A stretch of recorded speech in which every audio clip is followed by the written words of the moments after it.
Today I'm going to share with you some Ayurvedic tips for shift workers. Hi, I'm Melissa and welcome to Living Your Yoga.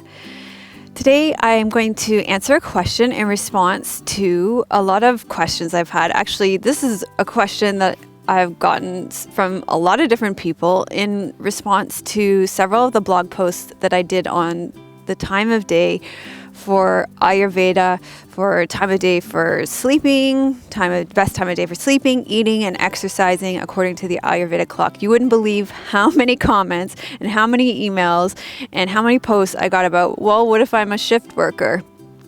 So I want to make sure you stay tuned all the way to the end to make sure you get an Ayurvedic clock for yourself. And also, I would like to make a disclaimer that I'm not an Ayurvedic doctor. So if you're a shift worker, it would be useful to go and see an Ayurvedic doctor. I know that Ayurvedic medicine, an Ayurvedic doctor could probably help you out a lot more than me. I have an interest in Ayurvedic medicine. And so I took some time to study the Ayurvedic clock a little bit more. And based on what I studied, I will give you my best answer. So here's the question, and it came up a lot. Jayne says, do you have any advice on times for sleeping and exercise for night shift working? I work from 9 p.m. to 5 a.m.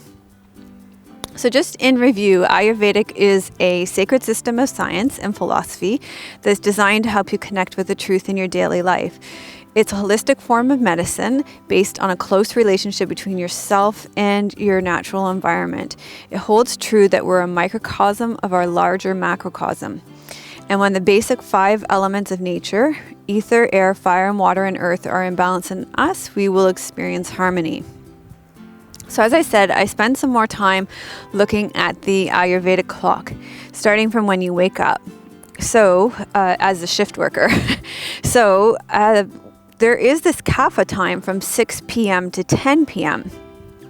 So Jayne could exercise, and that's a really good time to do exercise. Kapha time is like that sluggish time, and kaphas are the constitution that need the most exercise.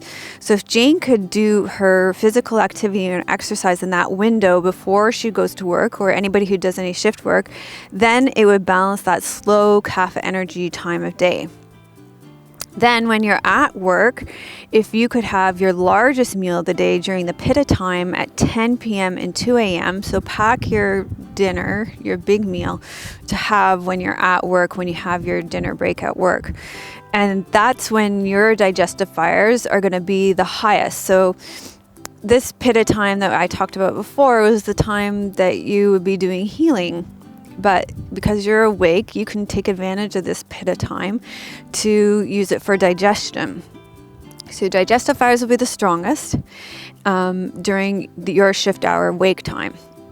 Also, hopefully you won't be as hungry when you get home since you've had your biggest meal at work. So I assume that Jayne or anybody else who works shift work is going to get home around 6 a.m., which is kapha time. And again, that's going to be perfect because you can wind down and get ready for going to sleep. And digestion is going to be low then, so it's going to be a really good idea to have a small meal at this time.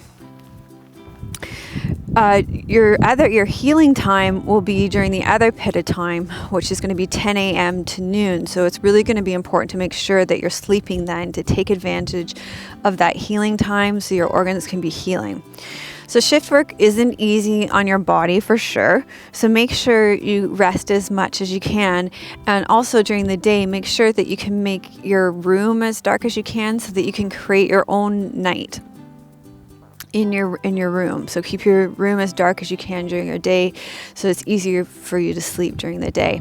So those are my best tips for you. As I say, I'm not an Ayurvedic doctor, but just looking at the clock, I would just kind of flip it and take advantage of the opposite times and see how that works for you. I'm also going to be collaborating with a traditional Chinese medicine doctor come the new year on the organ times. There's a traditional Chinese medicine clock too, and we're going to do some blog posts together for that.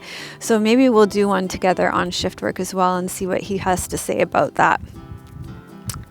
And if you want to know what dosha you are, more about Ayurveda, I will refer you to my favorite resources and quizzes online in the blog post. So there'll be a link to that in the blog post.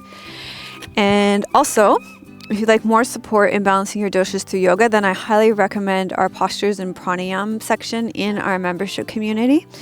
In that section, we have yoga classes where we modify each pose for the dosha. And I just had a comment from one of our members the other day that that's one of her favorite sections of the membership community. So it's pretty cool to be able to change each posture for each constitution, and to know how you need to modify the posture for your constitution.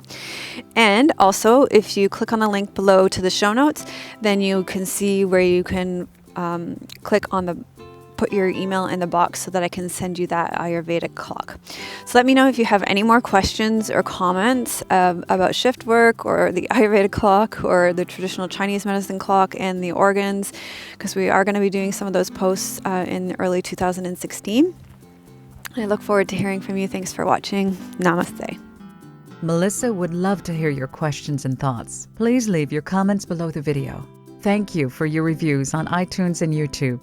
Your reviews help us to share yoga and a yoga lifestyle with others around the world. If you have a question for Melissa, you can leave a voice message at melissawest.com, and Melissa may answer it in an upcoming blog.